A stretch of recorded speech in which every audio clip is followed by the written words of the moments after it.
There was another interesting fact about you that I had read, and it was that, after you had gotten out of the psychiatric hospital, 17, you end up getting pregnant and having a baby. Oh, yeah. And then you give your baby up for adoption, but you rekindle later on down the road. Can you tell me about that journey? Because that's so beautiful. Yeah, I was at the Salvation Army Home for Unwed Mothers in Denver. I got to have her for a week. I gave her up to Jewish Family and Children's Services there in Denver. So I knew I would always be able to find her. And I kept my name Roseanne Barr. And I knew I was going to get famous because when I was 3, one of the visions I had is that you're going to have your own TV show that's going to be called Roseanne, and you're going to be talking a lot of, stuff about love on it. And so all that happened, of course, which is why I believe in God, because it happened. And I always believed it would happen. I told her when they came to get her, well, I'll see you when you're 18. And I knew I'd be famous. So I left my name Roseanne Barr. Cut to, she's 17 and a half.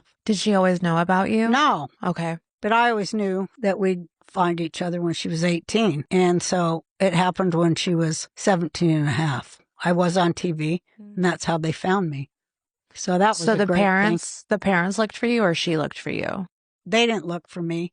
She all she knew was that her mother was famous in Hollywood and Jewish. She thought it was Goldie Hawn was her mom because she looked just like Goldie Hawn. And so who found her was the National Enquirer. Wow. Because my boyfriend at the time, I found out way later, he went to the Enquirer and told him that I had a baby that I gave up.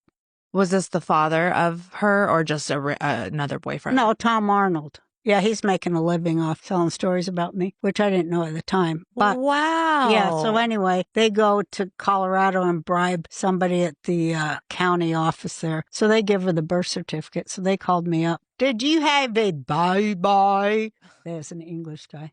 I'm like, where'd you get this information? Well, that doesn't matter, Roseanne. We're going to do a story on this, and we're going to cover the story whether you want us to or not. But we'd like to have your permission to photograph the two of you meeting and do a front page story in the National Enquirer. I go, fuck off. The Enquirer called her, and she answered the phone, my daughter, and they said, would you like to know who your mother is? And she's all excited, thinking it's going to be Goldie Hawn. And they go, it's Roseanne Barr, and her words, so hilarious. She goes, Christ, I didn't even know she was a Jew. And she was mad, too, because I was fat and everything. Sounds like she has your personality, though.